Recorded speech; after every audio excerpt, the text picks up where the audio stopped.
آج ہمارے دوسرے مہمان وہ بھی کسی تعارف کے محتاج نہیں، حافظ آباد کی سرزمین سے تعلق رکھتے ہیں، گزشتہ کچھ وقت سے اسلام آباد میں مقیم ہیں، ہمارے ساتھ موجود ہیں تخلیہ کے تخلیقات جناب فقی حیدر۔ السلام علیکم۔ وعلیکم السلام۔ حال ہی میں آپ کی کتاب آئی تخلیہ،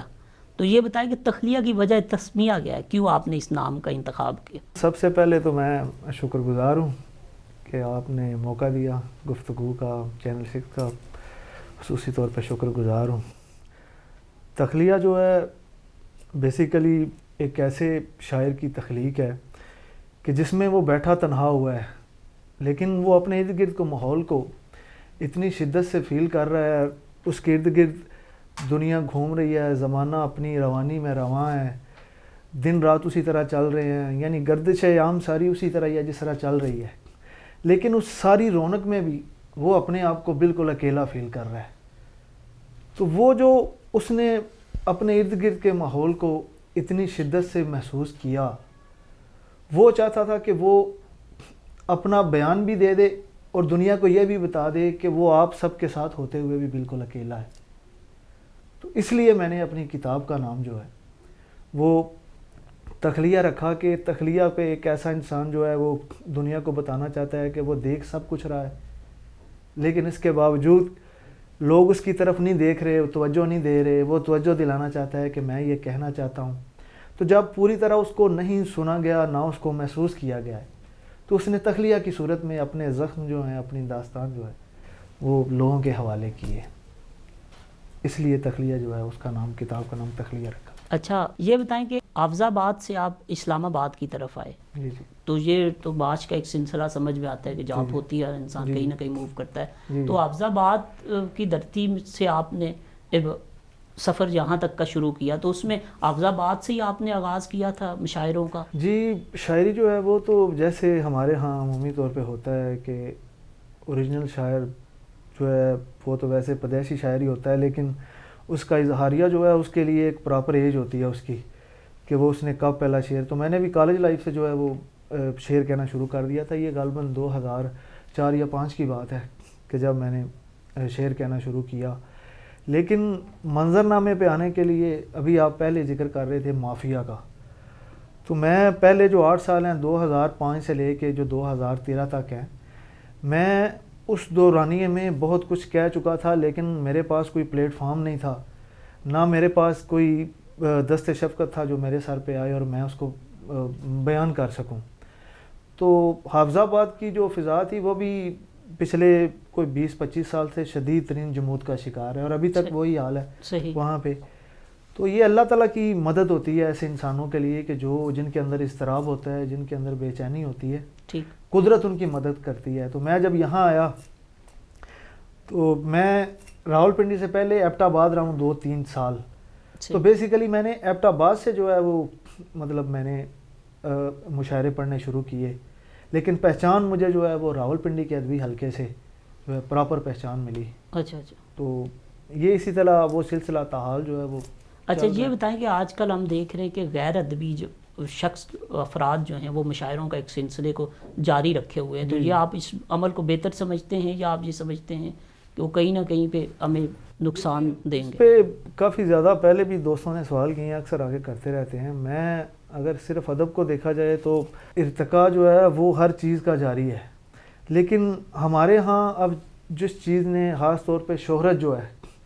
اس نے خطرناک حد تک جو ہے وہ ادب کو جو ہے وہ نقصان پہنچا رہی ہے۔ ہمارے جو سینئرز تھے، بہت بڑے سینئرز تھے جو اب بھی ان میں مطلب ہیں، ان میں جو لابیاں ہیں، ان میں جو گروپس ہیں، ان میں جو گروہ بندیاں ہیں، تعصبات ہیں،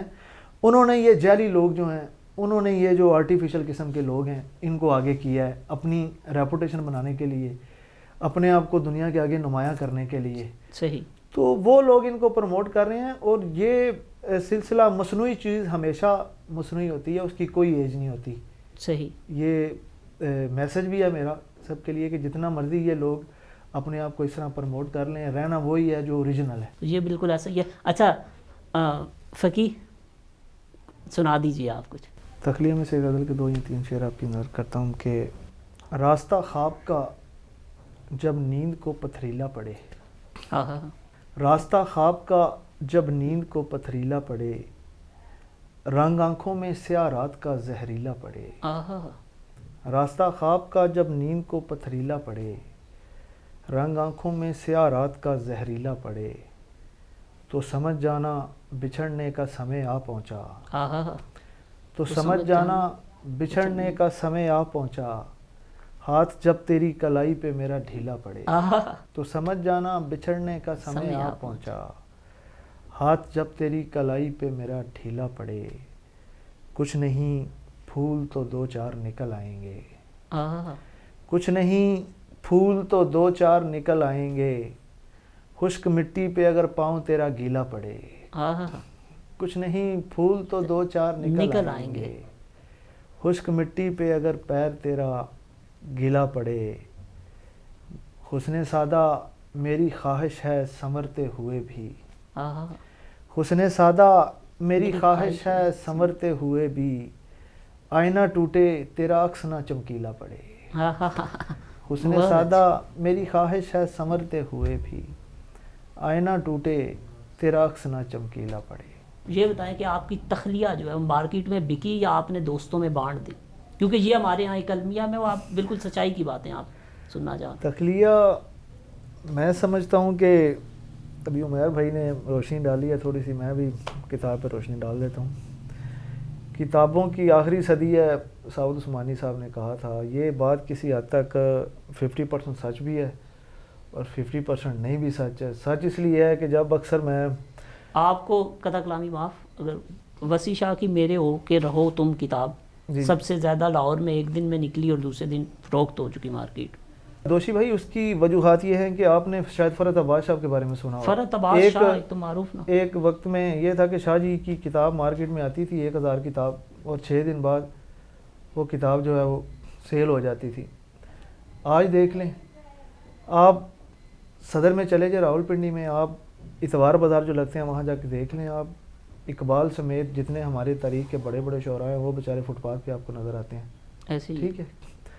تو اتنے بڑے بڑے لوگ جب فٹ پاتھ پہ آ گئے ہیں تو اس میں فقیر جیسے شاعر کی جو کتاب ہے وہ تخلیہ جو ہے اس کی کیا ویلیو ہے؟ اب آپ کا دوسرا سوال جو ہے کہ تخلیہ پہ آپ کو پذیرائی ملی ہے کہ نہیں؟ تخلیہ پہ پذیرائی جو ہے وہ میری اوقات سے بڑھ کے اور میری توقع سے بڑھ کے جو پذیرائی جو ہے نا وہ مجھے ملی ہے، اور میں اگر 2012 سے یا 13 سے سوشل میڈیا پہ ہوں تو یہ میں بات آپ کو دعوے سے کہہ سکتا ہوں کہ آپ تخلیہ جا کے لکھیں سوشل میڈیا پہ، اور وہاں پہ آج تک تخلیہ پہ جتنے مضامین لکھے گئے ہیں اتنے مضامین شاید ہی کسی کتاب کے اوپر جو ہے وہ مطلب لکھے گئے ہوں۔ بالکل، وہ آپ کی جو تقریب تھی وہ جس میں ڈاکٹر وحید صاحب نے صدارت کی وہ بڑی جاندار تقریب تھی۔ جی جس کتاب پہ دیکھیں آپ کے اختر عثمان صاحب نے آدھا گھنٹہ گفتگو کی، خورشید رضوی صاحب کو میں نے اپنا مسودہ بھیجا تو ان کا جو فلیپ آیا، یا وحید صاحب کا، یا حال ہی میں جنوبی پنجاب سے افضل خان صاحب نے، ابھی اور بھی سینئر جو ہیں جن کے پاس میری کتاب پہنچی ہوئی ہے، تو انشاءاللہ آپ دیکھیے گا کہ مجھے اس کا انتہائی پازیٹیو جو ہے وہ رزلٹ جو ہے وہ مجھے ملا ہے۔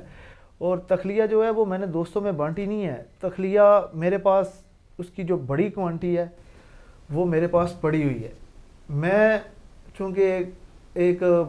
جاب کرنے والا بندہ ہوں اور کافی طرف جو ہے مجھے وہ توجہ دینی پڑتی ہے، گھر بھی ہے، جاب بھی ہے، تو جیسے جیسے وقت گزرا میں تخلیہ کی جو ہے وہ تشہیر کر رہا ہوں۔ انشاءاللہ اس سال مختلف جو ایوارڈز، ادبی ایوارڈز ہیں، میں امید کرتا ہوں کہ انشاءاللہ کوئی اچھا ایوارڈ جو ہے وہ تخلیہ کے حصے میں ضرور آئے گا، یہ میں اپنے اللہ کے ہاں مطلب پوری امید ہے مجھے۔ اچھا باقی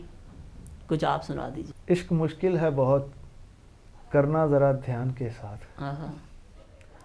عشق مشکل ہے بہت کرنا ذرا دھیان کے ساتھ، زخم دیتے ہیں یہاں لوگ نمک دان کے ساتھ۔ واہ، عشق مشکل ہے بہت کرنا ذرا دھیان کے ساتھ، زخم دیتے ہیں یہاں لوگ نمک دان کے ساتھ، وہ نہیں جانتا اشکوں کا سہارا ہو تو، وہ نہیں جانتا اشکوں کا سہارا ہو تو، ہجر کا وقت گزرتا ہے بڑی شان کے ساتھ۔ کیا بات ہے، وہ نہیں جانتا اشکوں کا سہارا ہو تو، ہجر کا وقت گزرتا ہے بڑی شان کے ساتھ، یا کوئی وہم سماعت کے تعاقب میں ہے، یا کوئی وہم سماعت کے تعاقب میں ہے، یا کوئی چھوڑ گیا ہونٹ میرے کان کے ساتھ، یا کوئی وہم سماعت کے تعاقب میں ہے، واہ یا کوئی چھوڑ گیا ہونٹ میرے کان کے ساتھ، ہجر کی رات بنا روئے کٹی تو میں نے، ہجر کی رات بنا روئے کٹی تو میں نے، دن کا آغاز کیا سورہ رحمان کے ساتھ، واہ ہجر کی رات بنا روئے کٹی تو میں نے، دن کا آغاز کیا سورہ رحمان کے ساتھ، وہ اگر بدلا بدل جاؤں گا میں بھی حیدر، وہ اگر بدلا بدل جاؤں گا میں بھی حیدر، عہد دونوں نے کیے کون سے قرآن کے ساتھ، واہ وہ اگر اچھا۔ بدلا بدل جاؤں گا میں بھی حیدر، عہد دونوں نے کیے کون سے قرآن کے ساتھ۔ واہ ایک غزل کچھ شعر ہیں کہ وہ چراغوں سا بدن حجرہ تاریک نہ ہو، وہ چراغوں سا بدن حجرہ تاریک نہ ہو، سوچ لو عشق کہیں باعث تضحیک نہ ہو، واہ وہ چراغوں سا بدن حجرہ تاریک نہ ہو، سوچ لو عشق کہیں باعث تضحیک نہ ہو، ٹھیک ہے یار کہ ہم لازم و ملزوم سہی، آہا ٹھیک ہے یار کہ ہم لازم و ملزوم سہی، آگ پانی کے مگر اتنے بھی نزدیک نہ ہو، آہا ٹھیک ہے یار کہ ہم لازم و ملزوم سہی، آگ پانی کے مگر اتنے بھی نزدیک نہ ہو۔ واہ بہت اچھے، بہت شکریہ فقیہ حیدر صاحب آپ کا کہ آپ نے وقت دیا، اور جاتے جاتے چونکہ بڑی طویل گفتگو ہوئی، آپ اس پہ رائے ضرور دیجیے گا کمنٹس باکس میں، آپ اپنی رائے کا اظہار ضرور کیجیے گا۔ وہ ادبی مافیا کے حوالے سے مجھے ساحر صاحب کا ایک شعر یاد آ رہا ہے کہ تو میرے ضبط کو اتنا نہ آزما کہ تجھے